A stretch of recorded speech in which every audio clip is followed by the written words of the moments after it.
some of the diplomacy. The Hungarian Prime Minister was recently in Kiev and Moscow and Beijing. Do you find anything productive about this? What's your take on it? No, not at all. We find it concerning, in fact. Look, before he traveled to Russia, you did see the Hungarian Prime Minister travel to Ukraine. We thought that was an important thing for him to do. We thought that was a productive step. And we would welcome, of course, actual diplomacy with Russia to make it clear to Russia that they need to respect Ukraine's sovereignty, that they need to respect Ukraine's territorial integrity, but that is not at all what this visit appears to have been. Could I follow up on one more? There's another visitor in Moscow today, Prime Minister Modi of India.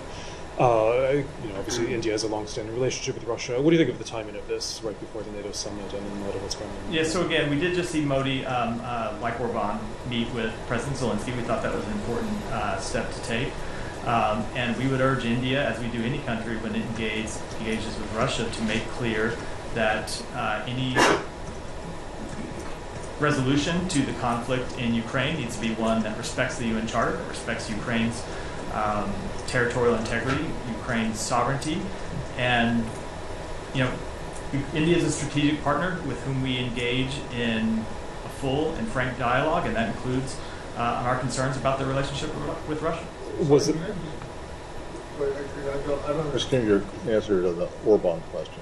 I mean, it's okay and it's good and productive for him to go to see Zelensky in Kiev, but it's concerning and bad that he goes to see Putin and Xi. Is it only the timing? No. Because there are plenty of people who have been going. If you listen to the answer to my full answer, it's we welcome people engaging with Russia about the war in Ukraine if they make clear to Russia that Russia needs to respect Ukraine's territorial integrity and sovereignty. And that goes to the fact that there is a difference between Ukraine and Russia, and there's a difference between engaging with Ukraine and Russia because one side is the aggressor and one side is the victim. So of course we look at their engagement with those two countries differently.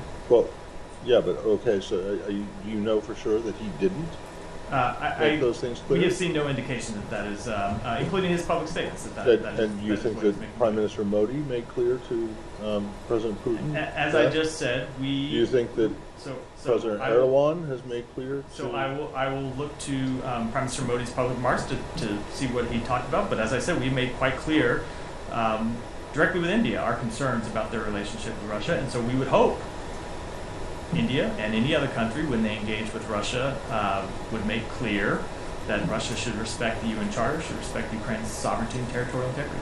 And what's the problem with Orbán going to see Xi? I wasn't asked about that. You were asked about that. No, I missed that part of the question. No, was not part of your question. Yeah, but I was asking. I totally missed the Xi part I was talking about. So there's no. So you don't have a problem with. I don't have any comment. We understand that countries engage with China. We, as you know, Secretary Blinken has traveled to China twice now with President Xi. Just follow up briefly on the Modi part of that. So that that the U.S. has dialogue with India about concerns about the relationship with Russia. Were there concerns expressed prior to Modi's visit, and has there been any dialogue before that? We have long made clear those concerns. I mean, specifically about the trip to Moscow. I'm not aware of any conversation specifically about this trip in advance of the trip. Just